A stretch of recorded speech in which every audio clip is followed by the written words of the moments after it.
এবার মুখোমুখি দুই সুপারস্টার শাকিব খান বনাম আরফান নিশো। এই দৃশ্যটা দেখলেই বোঝা যায় এবার সিনেমা হলে নেমেছে আসল তাণ্ডব। শাকিব খান আর আরফান নিশোকে নিয়েই তো এর আগেও কম সমালোচনা হয়নি। এসব নিয়ে সামাজিক মাধ্যমে বিতর্কের শেষ নেই, কিন্তু এবার তাণ্ডব সিনেমাতেই দেখা মিলল সেই কাঙ্ক্ষিত মুহূর্তের। শাকিব খান বনাম আরফান নিশো সরাসরি অ্যাকশন সিকোয়েন্সের মুখোমুখি। সম্প্রতি সিনেমা হল থেকে লিক হওয়া কিছু দৃশ্যে দেখা গেছে শাকিব খানের রুদ্ররূপে ভয়ঙ্কর এক অ্যাকশন দৃশ্য, যার বিপরীতে দাঁড়িয়ে রয়েছেন সামরিক পোশাকে থাকা এক ব্যক্তি। আর গুঞ্জনে বলেছে তিনি আর কেউ নন, আরফান নিশো।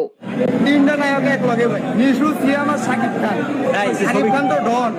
ছবি ভাই একবার এখানেই শেষ নয়, তাণ্ডবে সিয়াম আহমেদের উপস্থিতিতেও সিনেমাটি হয়ে উঠেছে আরো রঙিন, আরো শক্তিশালী। এত ভালো একটা ছবি আমার জীবনে মনে হয় না যে সাকিবিয়ানরা কেউ দেখছে। সিনেমায় তিনজন জনপ্রিয় অভিনেতার উপস্থিতি, এটাই কি বাংলা সিনেমার নতুন যুগের শুরু? এর মধ্যেই দেশের 130টিরও বেশি প্রেক্ষাগৃহে চলছে হাউসফুল শো। সিনেমা দেখতে গিয়ে মিলছে না সিট, হলগুলোতেও উপচে পড়া ভিড়, আর দর্শকের মুখে একটাই কথা, এটাই তো তাণ্ডব।